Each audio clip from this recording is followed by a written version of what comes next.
कहना चाहता है, भाई लोगों, हम 47 से लेकर आज तक हालत इज़्तिराब की हालत, हमें कहीं सुकून नहीं मिलता।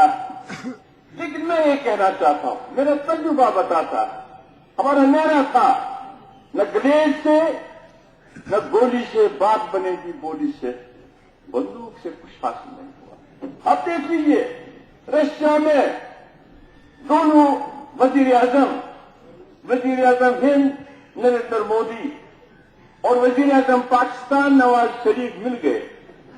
हकीकत शनासी है ये दो मुल्क आपस में लड़ाई नहीं कर सकते हैं। जैसे साबिका वजीर आजम हिंद अटल बिहारी वाजपेयी ने कहा, हम दोस्त को बदल सकते हैं, हम साया को नहीं बदल सकते हैं। मैं ये कहना चाहता हूं, मुफ्ती मोहम्मद सईद को कुर्सी की जरूरत नहीं। मैंने बहुत कुर्सियां देखी हैं। जो मैं इस जगह से आया हूं, मेरा एक विजन है, मेरा एक मकसद है, सिर्फ उसमें रोजी रोटी नहीं, उसे मैं भागूंगा नहीं। मैं ये कहना चाहता हूं, जो हिंदुस्तान के आईन में जम्मू कश्मीर को एक मुनफरिद हैसियत हासिल है, इसके मुताबिक शोर उठता है, तशक्कुस है। मैं कहता हूं जो हमारे पास है वो दौलत है। हमारे जो असेंबली की ताकत है, सबसे बड़ी असेंबली है। मैं कहना चाहता हूं, आज हिंदुस्तान के prime minister Narendra Modi ji meeting बुला रहे हैं लैंड एक्विजिशन एक्ट को अमेंड करना, लेकिन हमारी वाहिद रियासत है, अगर हिंदुस्तान के पार्लियामेंट में कानून भी पास हो जाए, हमारी मर्जी है उसको करें लागू या न करें। हमारा अलग आईन है, हमारा झंडा है, तिरंगा झंडा भी है, दूसरा अपना स्टेट फ्लैग भी है, हमारा स्टेट सब्जेक्ट है। मेरे भाई चल रहा है कोalition में अनबन है, इसमें कोई इनकार नहीं कर सकता। इसके लिए अगर आपको सबूत चाहिए तो कल ही दिल्ली में वजीर आला साहब ने इफ्तियार पार्टी रखी थी, जिसमें बीजेपी का कोई भी सेंट्रल लीडर जो है वहां हाजिर नहीं था। अगर इनके रिश्ते ठीक होते तो कोई ना कोई तो वहां पे होता, लेकिन कोई नहीं था। हैरानगी की बात यह है कि कांग्रेस के कुछ सीनियर लीडर जिनके साथ मुफ्ती साहब का अच्छा खासा रिश्ता है वो थे वहां पे, लेकिन बीजेपी का कोई नहीं था। उसी से पता चल जाता है कि इनके रिश्तों में कितना तनाव है।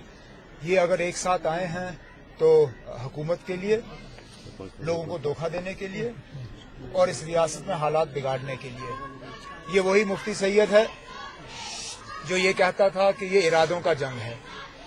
इरादों का जंग हमने आज देखा। पूरे डाउनटाउन में कर्फ्यू लगा हुआ है। जिन लोगों के इरादों की वो बात करता था उनको गिरफ्तार किया हुआ है। हर जुमा को यही हाल रहता है। आप पुराने इनके बयान निकालिए। मेरी हुकूमत में जब मजबूरन हमें कभी कभार इस तरह के इकदाम उठाने पड़ते थे, देखिए महबूबा मुफ्ती की तरफ से क्या क्या बातें होती थी। आज पूछिए उनसे खामोश क्यों हैं इन चीजों पे। तो ये सवाल आप मुफ्ती सैयद से करिए ना।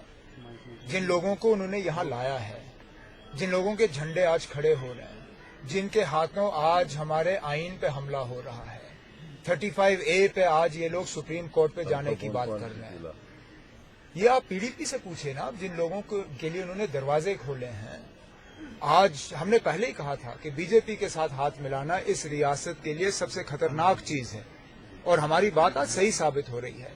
अगर हम इख्तिदार के भूखे होते, बीजेपी पीडीपी से पहले तो बीजेपी हमारे साथ हाथ मिलाने के लिए तैयार थी, लेकिन हम इस खतरे को पहचानते थे।